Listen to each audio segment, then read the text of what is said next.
Good morning, CTM Monarch families. This is Dr. C with our Monarch message for the week of March 24th. I wanted to take a moment to talk to you about the possible start time changes that will be voted on this coming Tuesday at 6 p.m. You can watch it on YouTube. Please know that if these changes happen, every magnet school in the district will be impacted, meaning they will lose transportation. This has been a very difficult situation over the past year, as you know, with transportation.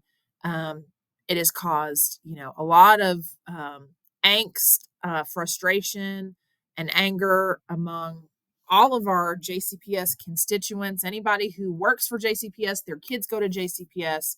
They have friends or family whose kids go to public school. And I think that we have finally reached a head that is um, unable to find any other solution. So I ask you to participate in this survey. It's been publicized lots of places. Let me find it. Um, it's been publicized lots of places. Their parents received it, I think, in email. It is not the survey that I sent out, but it is a survey where they want to hear from families. I encourage you to complete that survey. And then also, I would like for you to take the survey that I sent out. The reason why I'm sending out the survey is because my goal is to try to make arrangements for any family that I can to help them if they need to transfer away from Coleridge Taylor because they have to have transportation. To help families know what their options are for before or after care. We have a CEP program that is here in the mornings and in the afternoons. And then we also have families that utilize the 10th Street Y, where they have a CEP, and those students walk to and from school with the 10th Street Y staff every day. I also want to make sure that parents understand what the ramifications might be if this passes. I think we are past the point where any additional advocacy is going to make any difference for me to advocate or for you all to advocate. But if you do feel so inclined, you can reach out to your board member for your area and talk to them, send them an email, or whatever the case might be. I think that we have done a pretty good job here at Coleridge Taylor to try to advocate for our students' needs.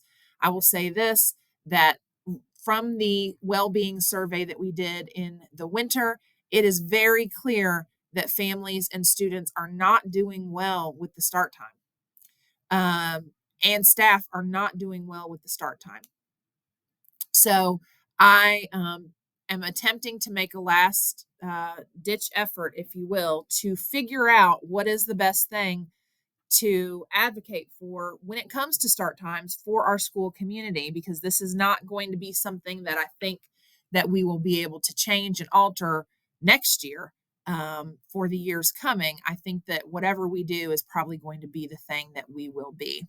It is very difficult for us to navigate and manage with students who come in at 9:40 and they're already tired. Maybe they've been up because mom and dad have to get up at 6 to drop off the other siblings that go to middle and high school early. And then the student comes in and they're already tired. Maybe they haven't had breakfast yet because they eat breakfast at school. I understand my kids all eat breakfast at school, and I have high school, middle school, and elementary students. I don't feed them breakfast in the morning. They get breakfast at school.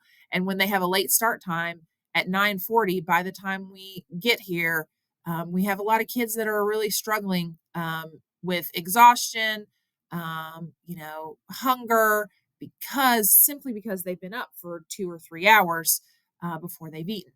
So that is, a challenge. We also know research tells us that elementary school students do better earlier in the morning.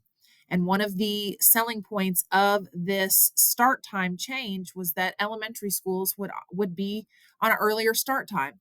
But resoundingly, across the district, they are not. They're at a later start time, especially schools that serve predominantly Black and Brown communities, which Coleridge Taylor is one.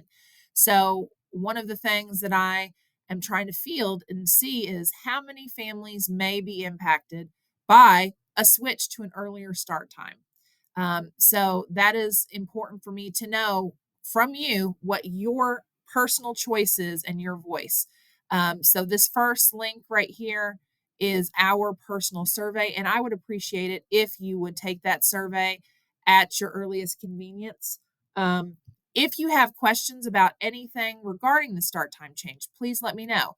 I will be sending out an additional link for the YouTube channel for the JCPS Board of Education meeting on Tuesday so that you can watch it if you so choose. You might have something better you want to do on a Tuesday night. I understand, but I want all of our families and our staff to be as informed as possible. Again, if you have any other questions for me, please reach out. The Monarch message is here for your perusal. If you ever have any questions or concerns about anything, we are here for you.